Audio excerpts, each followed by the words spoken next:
আমি টিকিট দিচ্ছি মা পরীক্ষা রাজরানী আমি তো লেখাপড়া করে এসেছি মা এখন আমাকে সেজে দাও তো মা আমি ওই সেটা করতে যাব আরে বলো বলো মা পরীক্ষা দিচ্ছি মা আমি তোমাকে দিয়ে দেব তাহলে আমি কি করব ও তাহলে কি মা আমি ঠিক আছে পড়া দিলে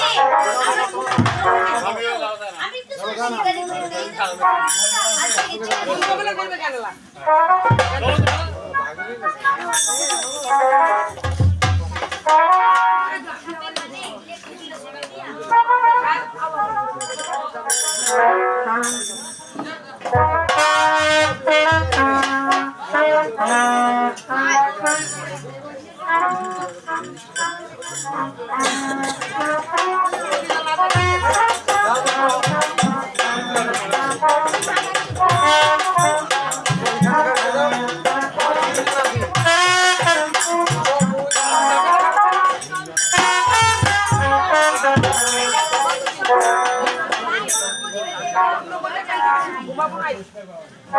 না খাটালা কহা কায়া ভাগে না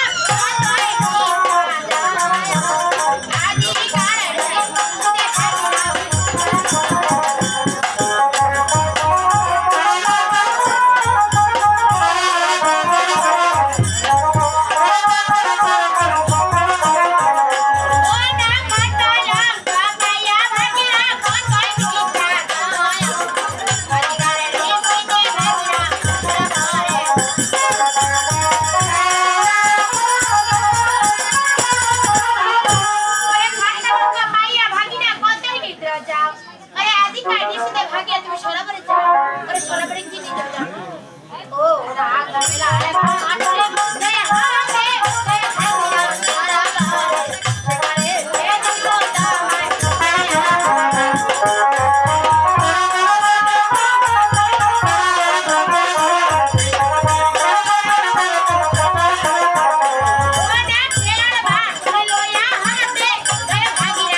কোথায় গেলাম আমি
না তোমার 6 ঘন্টা চলে আর স্বামী সৌভাগ্য হয় পাবে পুত্রবর। আরে বৎস যখন পদ্মাবতী এই কথা বলেছে এই কথা শুনে পুত্র হয় ও উতলা হয়ে গেছে। হ্যাঁ কেন উতলা হয়ে গেছে? ও কেন কেন কারণ কৌশলার 12 বিয়ে হওয়ার 12 বছর পেরিয়ে গেছে তার কোনো সন্তান আছে যখন পদ্মাবতীর সন্তানের কথা বলে এই সন্তানের কথা শুনেই কৌশলা উতলা হয়ে গেছে। এখন উঠল হয়ে কৌশল আবার কি করব? স্বপ্ন পেয়ে কই উঠিয়ে ছিল। আপনার ছবি করতে হয় আয় বলি। আরে বুঝছো একদিন আমার কৌশল আমার ছবি করতে খেয়াল করতে কেউ জানি না। হ্যাঁ, করি। এইভাবে ছিলাম।